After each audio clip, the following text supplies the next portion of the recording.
Good morning out there, everybody. You're listening to The Savvy Entrepreneur. We're broadcasting here on WLCB 101.5 FM, and we're located in the greater Chicago-Milwaukee area. I'm your host, Doris Nagel. Every week, I bring on guests to talk about either their journey as an entrepreneur or resources for entrepreneurs. I do this because I'm a crazy entrepreneur myself. I've counseled lots of startups, small businesses as part of my law practice and consulting business over the past 30 years, really. I've seen a lot of mistakes. And more than that, I've helped start or started 9 different businesses. And I have made so many mistakes along the way. So my passion is really to help other entrepreneurs out there, all you business people who are either running your business, maybe you're thinking about starting a business, but the idea is to provide resources, target common mistakes, point out solutions, and also just to inspire. We have lots of entrepreneurs that join us on the show, and their stories are always interesting and full of nuggets of helpful information. I always welcome your comments, questions, or suggestions. If there's a topic you'd like to hear about, got an issue or a challenge, or just want to share a great resource or even shoot the breeze, I'd always love to hear from you. You can email me at dnagel, Nagel, at lakes, plural, lakesradio.org. And so without further ado, I promised you a guest, and a guest we have today. Our topic today is about selling and sourcing products and components outside the U.S. And to help explain some of these challenges, with us today is Beth Pride. She's the president of her company called BPE Global. Now, Beth has a wealth of experience. She brings 30 plus years of operational expertise in global trade and international logistics to help their clients develop their global trade strategy. She offers subject matter expertise on export licensing and management, product control classification, operating procedures, and export management and compliance program design. She also has lots of experience on the import side of things, and we'll talk about both today. She's a licensed customs broker, and she also has counseled clients over the years on many ways to save money and stay out of trouble, both on the global import and export side. She describes herself as a global trade evangelist. She's the author of a number of benchmarking reports and articles. She's a frequent speaker. She's been very active in many global trade organizations, including being the past chair and president of Women in International Trade, which hopefully Beth will have a little time to talk about today. And she was awarded the Renaissance Entrepreneurship Center's Established Entrepreneur of the Year Award in 2018, which also I hope we'll have some time to talk about, and was named one of DC Velocity's 2011 Rainmakers and the Organization of Women in International Trade Member of the Year in 2006. Now, prior to forming her own company, BPE Global, in 2004, she held senior roles at Kiva, HP, and DHL. So with that introduction, Beth, welcome to the Savvy Entrepreneur Show. Thanks so much for being with us today. Well, thank you for having me, Doris. I really appreciate it. I'm really looking forward to this because I know there are lots of companies, big but also small, who source products, components from outside the U.S. or have customers outside the U.S. So I'm really looking forward to our discussion. I think probably the best place to start is for you to tell our listeners just a little bit about your firm, BPE Global. How did you get into trade compliance, and how and when did you start your company, and just some of the background of how BPE Global came to be? Sure. Well, no one sets out to become a global trade compliance person. I've learned that when I meet people and ask them how they got into business. They all have great stories, and mine is quite like that. I started out as a truck driver I was No putting way. myself through, yes, I was putting myself through college, and it was a great job. And I absolutely loved doing it. And when I graduated college with my degree in physical therapy, it just wasn't the right time to be at a hospital. It was the height of the AIDS epidemic. And so I actually kept driving, and as a driver got promoted to be a dispatcher. And then I ended up working for DHL and running HP's import compliance program. The last job I ever actually applied for was that DHL job back in 1990. And pretty much from that point on, just word of mouth referrals and working with me led me to the very next opportunity that I took. So it was interesting because I've always wanted to be in an executive leadership role, managing a company, setting its goals and objectives.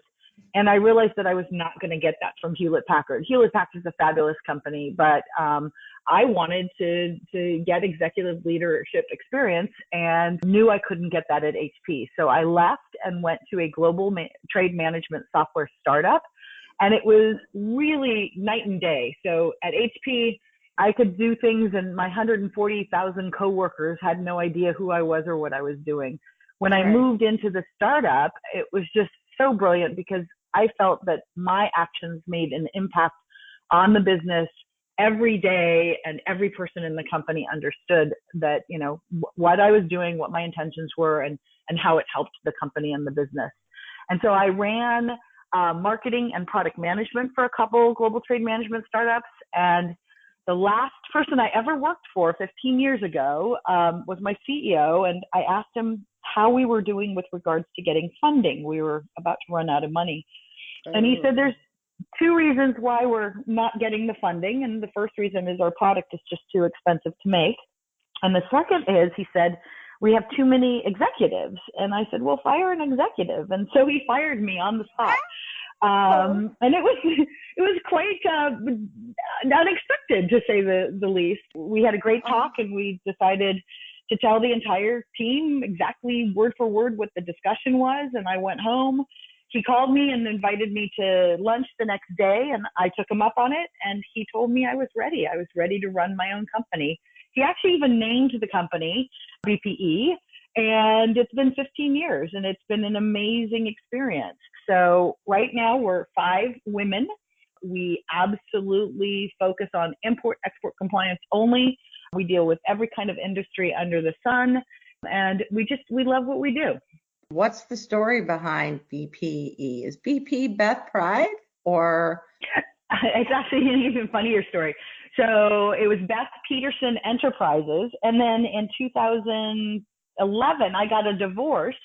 So I had to change my name. I didn't have to change my name. I chose to change my name. My maiden name does not begin with a P. So I actually looked in our family history, and we have the name Pride that goes back many, many generations. I think it's 8 generations.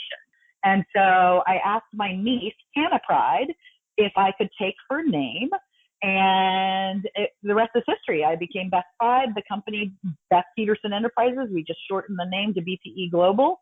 And now when people ask me what it stands for, I just tell them it's the best people ever.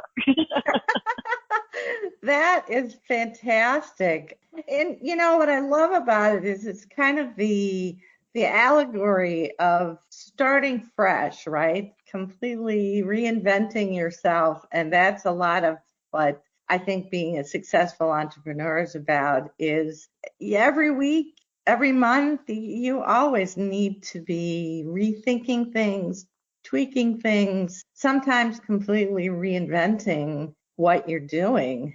Well, a couple of points on that, which I think are really important for entrepreneurs. So BethPetersonEnterprises.com is a heck of a long URL to have to type in. So it was a really poor choice. I really appreciate my ex-CEO, but it was a really poor choice of a business name.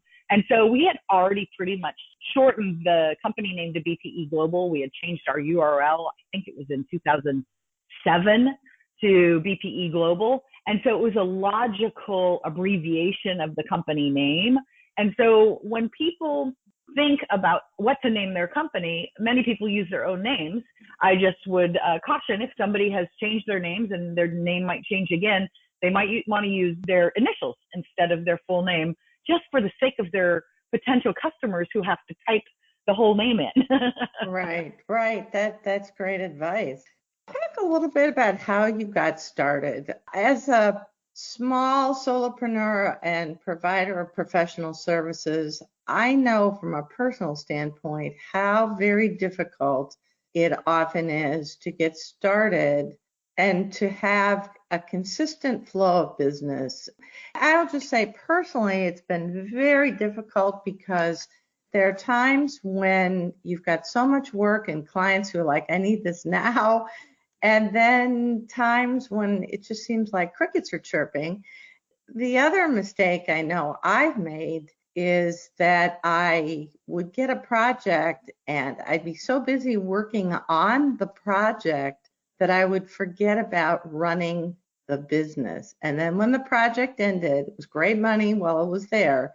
But then, then you have to ramp up the marketing. And sometimes, at least I found, it can take quite a while. The sales cycle can be kind of long for some people. Some people, it's just, I need this now, but other people, when it's a more strategic kind of project, it can often take a fair bit of time because they have other competing interests and budget concerns and things like that. So talk a little bit about how you got started and your business model and how you've dealt with some of those issues. Yeah, I mean, your questions are spot on, and this is the problem that most companies face when they are founded. I had additional complexity when I founded BPE Global. BPE Global is a consulting firm. Well, if you look at my experience, which is lengthy, I was known as an importer-exporter. I was known as an executive, but I was never known as a consultant. I never did a consulting job in my life. And so there wasn't a pool of ready-made clients that I could just call up and say, guess what? I hung out my own shingle and it's time for you to hire me. So I took what I think is I recommend it to a lot of people, a very creative approach. So in our business, we have several publications. Now we have podcasts like yours that get our names out into the press. And so there is to this day an amazing publication called American Shipper Magazine. And they published the latest on what was happening in global trade, export control reform. They were publishing about import tariffs, all kinds of, and pirates, lots of pirate stories.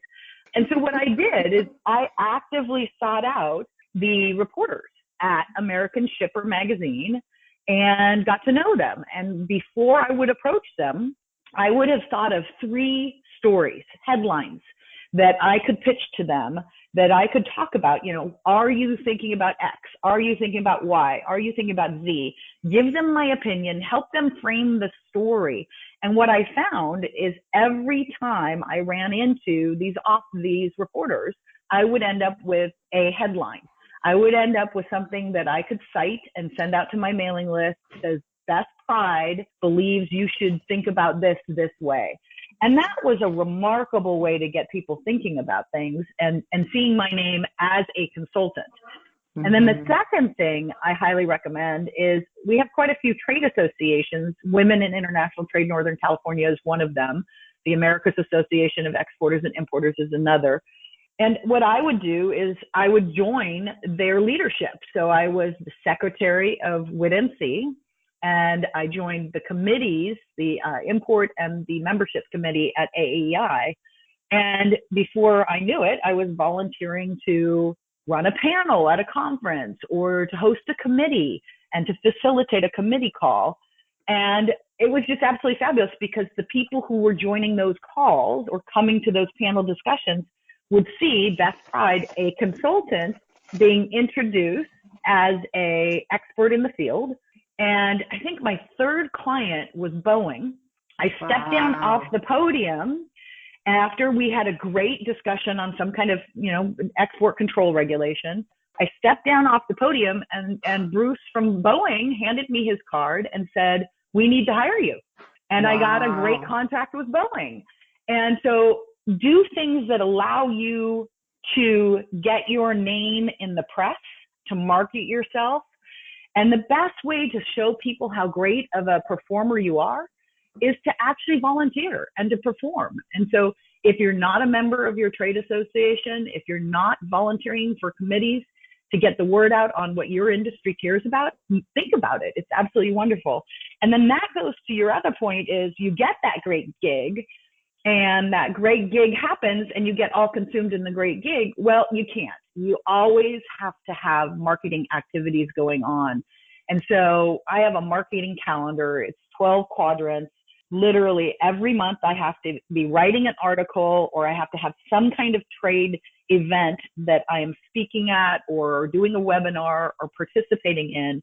And I pre-schedule all of these things and I do a monthly newsletter.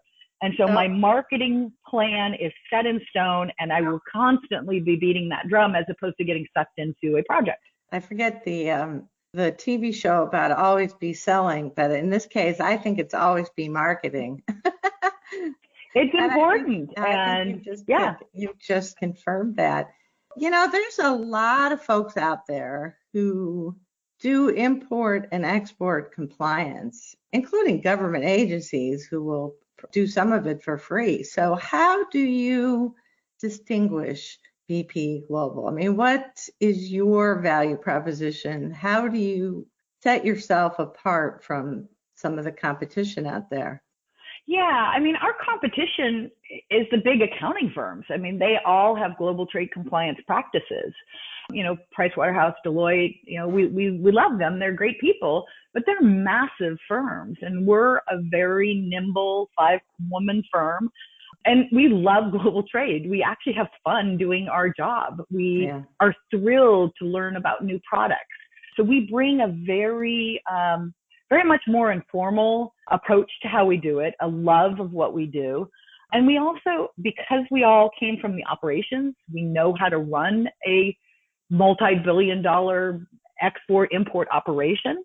We can walk right into our clients' operations and start pulling the levers and tell them how to save money and help them to make their processes more efficient and help them train their employees. I think that is a very important distinction because, I mean, I spent a lot of time in the Fortune 500 world too and worked with a lot of consultants.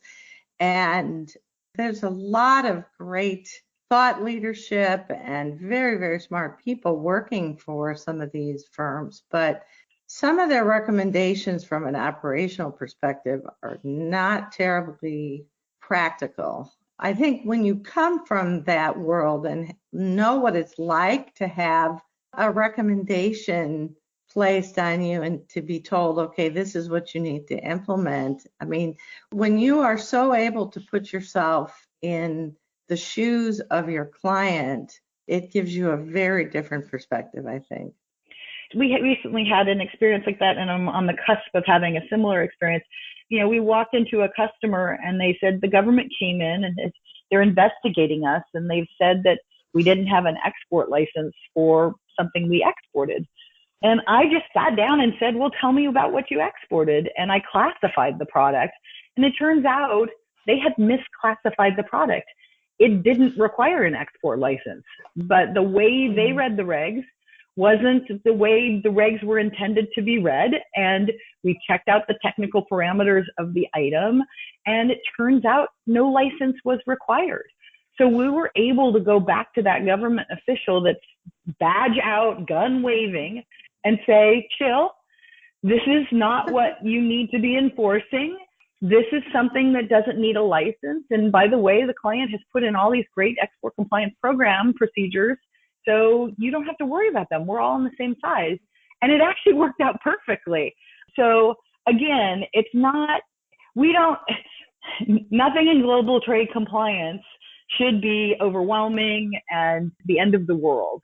We can solve most problems with just care and logic, and then teach the client a healthy respect for those laws and regulations that they came close to violating or potentially violated, and put in processes that keep them from doing that in the future. Well, I think that's a perfect place to pivot a little bit, talk a little bit more about some of the challenges that small businesses face.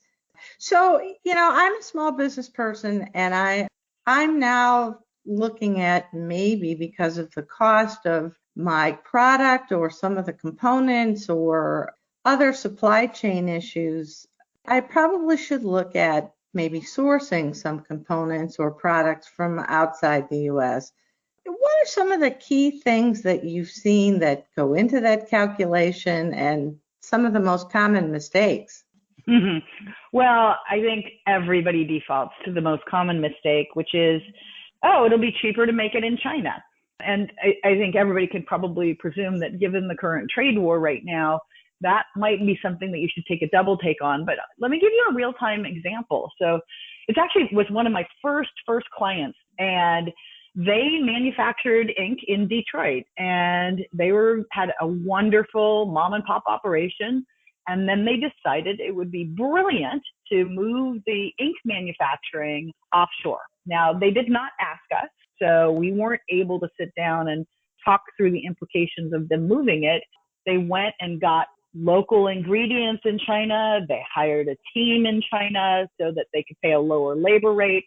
But they realized that the ink was going to be the best ink that they could make if they shipped the secret sauce from the United States to China. Uh-oh. And it turns out that the Chinese, when you mix the secret sauce with the Chinese ingredients, they consider it still a U.S. origin product. And so there was an export tax levied on the ink. So the company that thought they were going to save all this money on labor, and yes, they did save money on labor, ended up paying more money because of the export tax that they had to pay to get the ink out of China to the rest of the world. And so that's when they called us. They called us and said, we're going to shut down our operations in China and we're going to move the ink back to Detroit so it'll be cheaper. Unfortunately, Detroit considers the ink that my client manufactures to be hazardous material. And so when they applied to move back to the U.S. to manufacture the ink that they had already made in the U.S., Detroit said, no, it's hazardous material. We're not going to let you ever make it here. And so now the ink stays in China, and to add insult to injury, the Section 301 tariffs have been applied to ink. And so now on top of that export tax, there's a U.S. import section tax of 25% on the inks. So my client ended up trying to reduce their costs, but increase their costs significantly. And so the good news is, there's always another way. And so we're now working on what's called a duty drawback program. So when we import those inks into the U.S. and then re-export them around the world, we're getting 99% of the duties back as part of a drawback program that we're setting up for this client. So things are fixable. It's just the obvious doesn't always happen. And it's really important for people who are thinking of offshoring to truly calculate an absolute landed cost. What are the duties I'm going to pay? What are the taxes I'm going to pay? What's my transportation, my insurance, my packaging? Do I have to have licensing fees? Yeah. Do I need a hazmat export? And so consider your total land cost whenever you are crossing a border before you actually make that move to cross that border, because you might not be able to move back. Well, it's a risk balancing too, because obviously anytime you lengthen your supply chain, you add a lot of variables, and trade terms can change between countries. Things like whoever predicted the coronavirus pandemic. I mean, there's all sorts of things to factor in, even some of them that may seem far-fetched. I think businesses are probably now re-looking at their supply chains and looking at, as well as the costs, the various kinds of risks that might be involved. Everyone is looking at moving their supply chain out of China. I can't say that everyone is going to move their supply chain out of China, but I can tell you that everybody is looking at those increased costs due to the trade wars, the increased administrative burden now to get licenses to move a lot of goods into China and Hong Kong. This has been massive. And so people who are used to sourcing in Hong Kong and China or selling to Hong Kong and China are definitely looking at their cost of goods sold. Talk about some of the other kinds of common risks when you're importing products or components. Yeah, so a lot of companies don't realize that the goal of customs is to protect the customs of the country that they're responsible for. So things like cotton. We used to be a massive cotton manufacturing country. We don't make a lot of cotton anymore, but cotton is one of the things that customs heavily manages and oversees. So there's a cotton fee if you bring in denim. There are additional charges that are associated with bringing in things made of cotton. The classification of things made out of cotton, huge, huge hoops because we were a cotton producing nation for a long time. Another thing to think about is they protect intellectual property. Customs, one of their biggest charter is to make sure that if it's an American product, that there aren't knockoffs brought into the U.S. And so a really good example is, I want to talk about twofold. One is on the, if you offshore your manufacturing, and I'm going to pick on China again, there's the potential that your intellectual property could be stolen. And we had a beauty products customer that was manufacturing their product in China, but it got knocked off so quickly that the client is no longer in business. Now, on the import side, the U.S. Customs Service actually sits down with a lot of companies, Duracell batteries. They sat down with Microsoft and they sit down and say, how can we protect our U.S. companies? And they do that by targeting import containers and looking for any kind of intellectual property violations. And so if you haven't gotten authorization on something you've made and are making a statement that it includes that product, they will highly likely catch it if you use somebody else's brand when you don't have the authority to. So you have to be very, very careful and realize you better be on the up and up when you make your designs. But the other thing is if you're manufacturing a product that tends to have a lot of knockoffs, you're going to have import delays because they're going to constantly be pulling your shipments and inspecting them to make sure you're not one of those black market or gray market vendors. And so you just have to factor those kind of things into place. Yeah. All right. Well, we need to take a quick break, Beth, for station identification and a word from a few of our sponsors. Folks, we'll be right back with Beth Pride, the president of BPE Global, talking about importing and exporting. I'm Doris Nagel, and you're listening to The Savvy Entrepreneur. And our guest today is Beth Pride, president of BPE Global. Now, before the break, Beth, we were talking about some of the issues involved with importing products and components that companies need to take into consideration. Let's switch gears for a little bit and talk about the export side, because I know your company advises clients on both importing and exporting issues.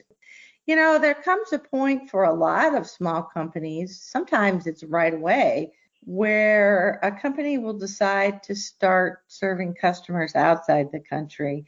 Sometimes it's a planned strategy, and a lot of times it's government agencies referred to as accidental exporters. So what are some of the common mistakes and misconceptions you see when companies start to serve customers that are outside their home country? Oh, I'm so glad you asked that question because this is a really biggie.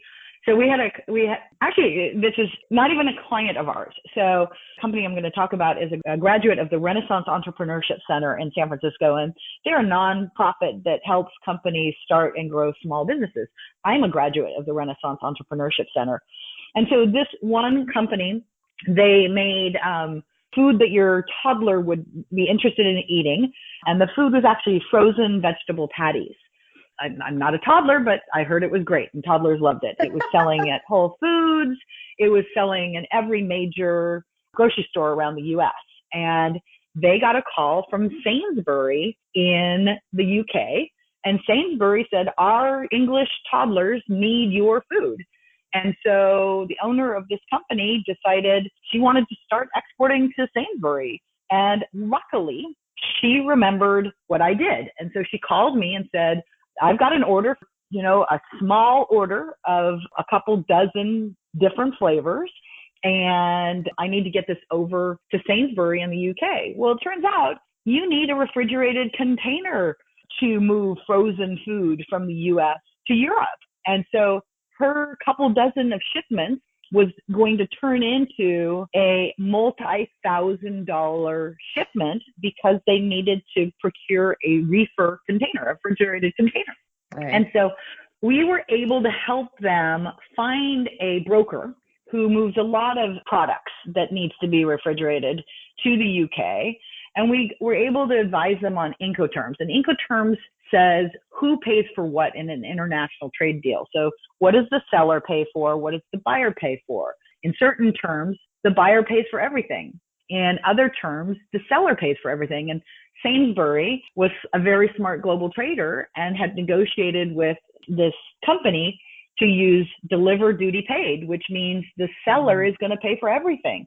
So you have to pay for the container, you have to pay for the insurance, you have to pay for the packing and the transportation, and it gets very expensive for a $500 sale. Yeah, and so we were able to fix that. I'm going to interrupt you just really quickly to make a little plug for folks to go to the Incoterms website. I don't remember the website, but if you type in Wikipedia, go to Wikipedia. It's great. Yeah, I think a lot of people have no idea when they're first starting out of how many different steps are involved in an international export transaction. If you don't understand all the different parties that touch it and different things that need to happen, you'll probably come out on the short end of whatever shipping terms you've arranged, I think as you're suggesting, because each of those steps has a cost associated with it. And, obviously the more of them that you take on, as you're alluding to, the more it's going to cost you. And, likewise, if you've got a customer and you try to push it all onto the customer, that also, I think, can be challenging because then you may turn out to be a supplier that is not cost effective for them. Anyway, I'm just going to plug for that as a resource. I'm so glad you did. I think it's a great place to at least start so that businesses can kind of piece out all the different parts of the transaction. No, you're perfect. And the one thing I want to say is not one Incoterm fits all sizes. So just because you're a company with one product doesn't mean that you have just one Incoterm. You may have a Incoterm you use when you're going to a trade show, when you're shipping that product to a trade show to demonstrate, versus an Incoterm that you use when you're selling it to a customer that is buying your product, versus you are taking a defective item and returning it to the vendor to repair it. Every single different supply chain, you need to look at those Incoterms and set up what the appropriate Incoterm is for that individual supply chain and region and customer maybe. It's interesting. I'm glad you alluded to that. Servicing and returns are something that at least I've seen in the past that companies don't always put enough thought into. I mean, it's one thing to sell a physical product, and if it's one that doesn't need any servicing or is unlikely to be returned, that's one thing. But there's a lot of ancillary things that often go along with it, as you've alluded to. Well, and you have to put up a process in place and make hard decisions.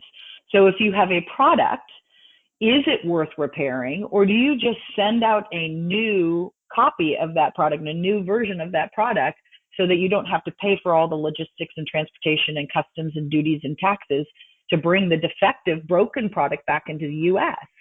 Okay. And I'm going to extend that a little bit more because this is another export example. So when you have product that needs repair, you might hire a field service engineer to actually repair your product rather than bringing it back to the U.S. And what a lot of people don't realize is that export controls apply to physical exports from the U.S. It applies to re-exports from, let's say, I ship something to China and then from China I send it to Morocco. The same U.S. export regulations apply to the China to Morocco leg of that transaction. And then the third thing is the transfer of technology. So the know-how to repair, to operate, to manufacture, to produce, all of the know-how to make a U.S.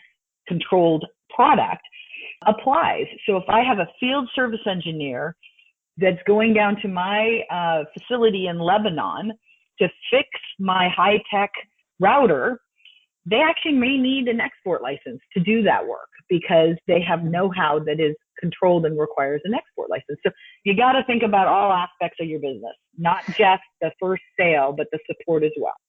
It's interesting. I did a project a couple of years ago with CDW, and one of the things that they do a lot of is they remote into their foreign customers' systems to fix things. So yeah, I think most of us have had the experience, right, where you call your service provider for some kind of software support and they say, would it be okay if I take over control of your system? And they troubleshoot it, and it's very effective.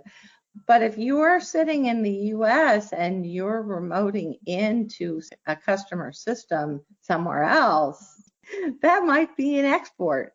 And absolutely. I'm so glad you brought that up. People don't think about that. And even a company like CDW at the time had never thought about that.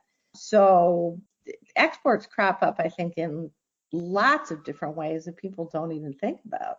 Right. What are some of the common mistakes you've seen with companies that are getting started exporting? Well, they fail to classify their products. That's probably the big one. They just don't bother to see. And I'll give you a great example. It's a device. It converts frequency. It's used in planes, trains, and automobiles. And a frequency converter is pretty much used for anything that moves. Frequency converters are not controlled for export anywhere in the world except for the embargo countries. But the reality is the knowledge of how to make a frequency converter is highly controlled, and you can only have U.S. or Canadian nationals work on that technology. And wow. We get a lot of export licenses for non-U.S. persons to work on frequency converter technology. Now, since everybody in the world uses it, so you can imagine a auto manufacturer would need to have an engineer that can work on it. And so we also can work with the engineers and with the manufacturer to say, well, all of these export control rules are related to technical parameters. It operates at a certain megahertz. It has so many, spins per cycle. And if we can work with the manufacturer to say, well, make it operate under the technical parameter through software or physical constraints so that it just can't meet the export control requirements, then it doesn't need a license. And so a really good example, working with aircraft manufacturers, unmanned aircraft, the technology to build it and the airplane itself, highly controlled, needs an export everywhere except for Canada. If we put a switch in the cockpit so that the pilot has to flip that switch every 15 minutes, it cannot be an unmanned aircraft. It has to have a pilot in it. So it is no longer classified as an unmanned vehicle. And so that's how we can help our clients design their products, get their products around the world. And then 5 years from now, when they're ready to get the licenses and sell the unmanned vehicle, great, we'll get them the license. But this way they can get their product in the countries to the people who want to buy their product in the long run and build their business. So there's ways to structure how you design your product. So you've alluded to the fact that many products require a license depending on the country you're selling it to, or even I think the use that you're going to put it to, or your customer will. You also alluded to issues with classification. I mean, what is that, and why do companies have to classify anything? And I believe classification is the basis of everything that you build your trade compliance program around. So there's two types of classifications. One is the harmonized schedule, which tells you what your item is and what it's dutied at. So if I have a remote control for my TV, that item classification will be the same in every country around the world. But depending on the country, the duties that are assessed may vary. So I think it's 2.7% into the US, it may be 0% into China. And so it's a really important thing to get right. If you get it wrong, not only could you be paying duties that you shouldn't pay, but now with these trade wars, the additional section tariffs that are being added of 5 to 25%, you could be paying all your margin and more towards the import of a product that you've misclassified. So that's the what is the item, the import classification that's assigned. Then there's the export control number. And that tells you how the product is controlled from an export perspective. And there's a global agreement that most countries follow, that we all agree to this codification system that tell me how my product is controlled, from a router to a piece of fabric to a pencil. And it may either be commercial or dual use, meaning it can be used for both military or commercial purposes, or it's a defense product. And defense products tend to be much higher controlled, and you need licenses to ship them anywhere in the world.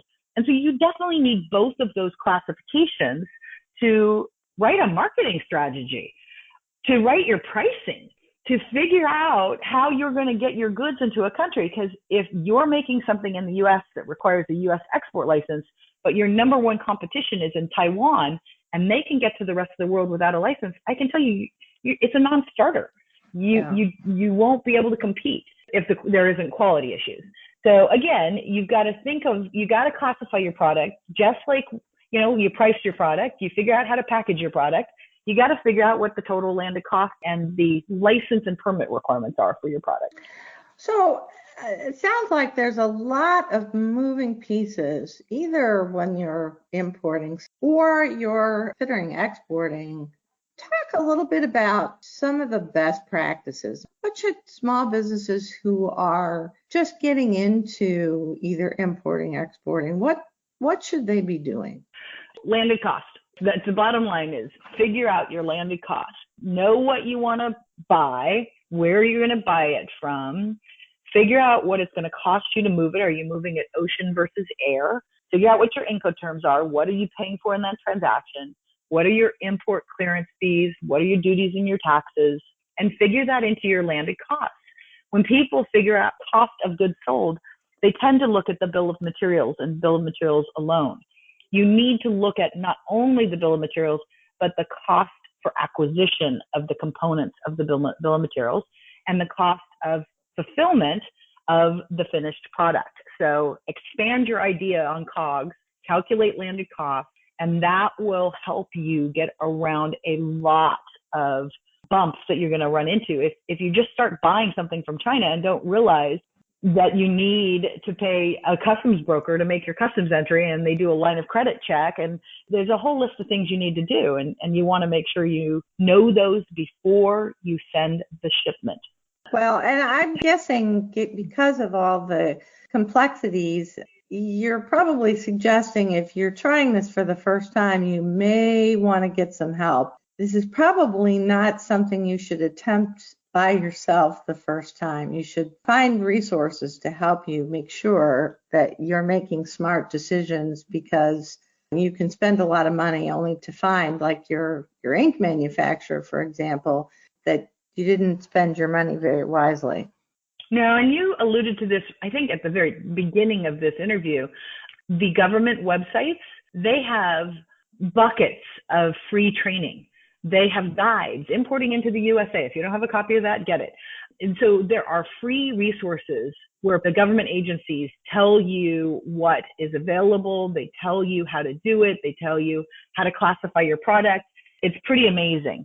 The other thing, and these are the most unloved resources out there because people just ignore how much power and beauty they give us, but the couriers, so DHL, FedEx, UPS, every one of them have landed cost calculators. If you go in to create a shipment in any one of these courier systems, it will ask you to classify your product. It will give you tools to classify your product. And once you've classified your product, there's a little box at the bottom of the data entry screen that says, would you like to calculate landed cost? And so read the screens as you go through, and they'll tell you also the documentation requirements. And so it doesn't mean that you have to spend money, but you have to be open and aware, and you have to go in with the intention to be compliant and get it right. Because if you don't, I don't care about, and you can quote me on this, I don't care about violating the U.S. import-export regulations. What I care about is creating viable businesses.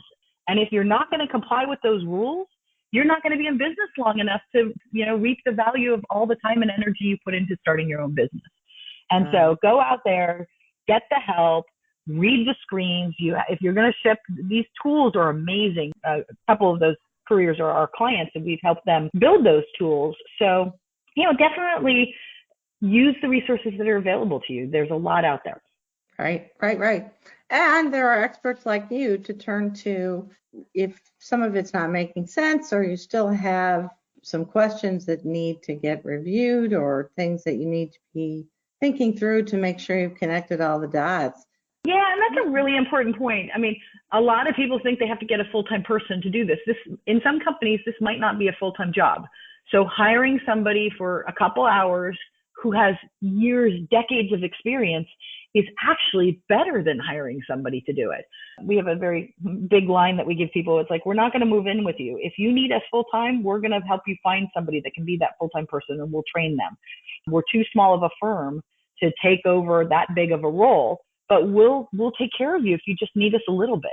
Well, but I think what you've alluded to is there are a lot of requirements and you can learn them, but you do need to make sure that you have somebody who has the adequate bandwidth and time to really learn them and to do it, because it's not a simple thing. It can be very time consuming, but as you've alluded to, if you don't take the time to do it and invest in that, either internally or externally or some combination, you may find that you didn't allocate your money very wisely and come to regret it later, unfortunately.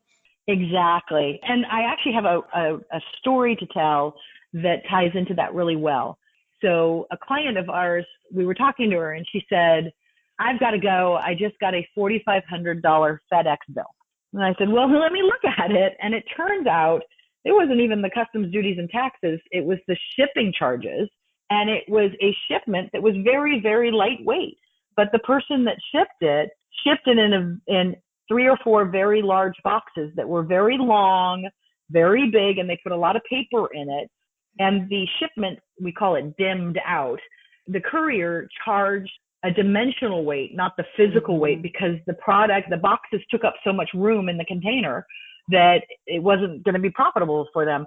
So because of the way the shipper packaged the things, they spent $4,500 on the shipment. And so really hit that landed cost calculator button when you're doing your shipping so that you don't have that, and build processes that say, if you spend more than $1,500 on transportation, you have to get approval first. Otherwise, you're paying for it out of your own pocket. So things like that to build a strong company that just doesn't bleed money away. We're almost out of time. That's some really fantastic advice, and I hope companies that are listening and take it to heart. Before we wrap up, I'd love to spend just a couple of minutes, Beth, talking about a couple of groups that I know you've been very closely involved with. And one of those is the Renaissance Center, and the other is the association that you referenced, Women in International Trade. Talk a little bit about your involvement with both of those organizations and what they do. Yeah, so I wouldn't be in business if it wasn't for Renaissance. I took their business planning class in 2005. My brother is actually in their class this year. It's fabulous. And they teach people how to start small businesses, and they don't tell you what kind of business to build. They don't tell you, what your marketing messaging is, but they tell you and teach you the elements of running a healthy business. So money, marketing, and management, making sure you have all of your ducks in a row for getting that marketing message out there, pricing your products correctly, managing, having the right corporate structure or LLC, and then doing the actual work, making sure you have hired the right people to do the work. So Renaissance is based in the San Francisco Bay Area. We have 4 or 5 different classes in East Palo Alto, Oakland, San Francisco. We have 2 offices in San Francisco. And it's just an amazing organization, and I will support it for the rest of my life. Question about the Renaissance Center. Is it a for fee kind of thing? So you apply to be part of the program and pay a fee, or? Yeah, so I believe classes are $1,000 for their 12-week business planning class, but it's a sliding scale. So if you can prove that you've been impacted by COVID or have lost your job, the rate will be lower. And I sponsored 2 students this past class. And so we bring in sponsors to help people take the class that might not have the resources to do it. Wow, that's fantastic. And I don't know, I'm sure there are other similar kinds of centers in different parts of the country. So that's definitely a resource, certainly if you're in the Bay Area, but even if you're not, there might be something similar in your area. And I'm sorry, I started to interrupt you as you were talking about women in international trade. Yeah, so go into their program tomorrow night from 5:30 to 8 p.m. Anybody who wants to attend it, they put on programs every Wednesday. I think it's the second Wednesday of every month. This week's event is the Bureau of Industry and Security Export Control Roundtable. The speakers are the people who make up the rules at the Bureau of Industry and Security. And they've just issued a couple new rules. And so we'll be able to ask them directly, what does that rule mean to my company? How do I implement that rule? I mean, it's absolutely an invaluable program. We usually have 100 to 150 people come in person because of the COVID. And this is good news to all your listeners. You can now join remotely and enjoy the event from the luxury of your own home. Wow. And get this kind of, I mean, the caliber of speakers that we have at the WIT-NC event is just phenomenal. So it's wit-nc.com. It's the Northern California chapter. I was the secretary, I believe, for 5 years and the president for 7 years. I'm a past chair. It is just one of the best organizations that I've ever been a part of. And so highly recommend that people attend it. And I've heard the same, even sitting here in Chicago. So your fame and fortune has traveled a long distance.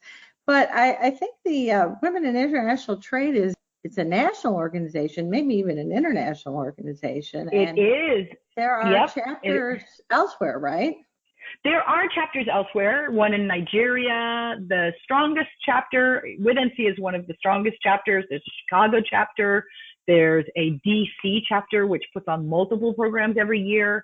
It's an amazing organization, and it's been around for quite some time. Fabulous. Well, one last question before we let you go, Beth, because we're almost out of time. How can people reach you and BPE Global, either to talk about maybe the Renaissance Center or Women in International Trade, or maybe they need the assistance or think they might need BPE Global's help? What's the best way for people to reach you?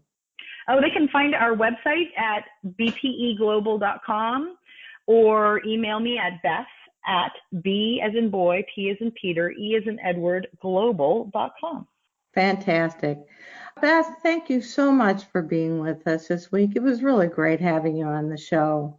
Well, thank you for having me. I really appreciate the chance to share the knowledge. And I appreciate it as well. And I hope our listeners enjoyed it as much as I did. That's our show for this week. Thanks again to our guest today, Beth Pride, President of BPE Global. You can find more helpful information and resources on my website, which is globalocityservices.com. There's a library there, blogs, tools, podcasts, and other resources for entrepreneurs. Be sure to join us next Saturday when we'll have another great guest.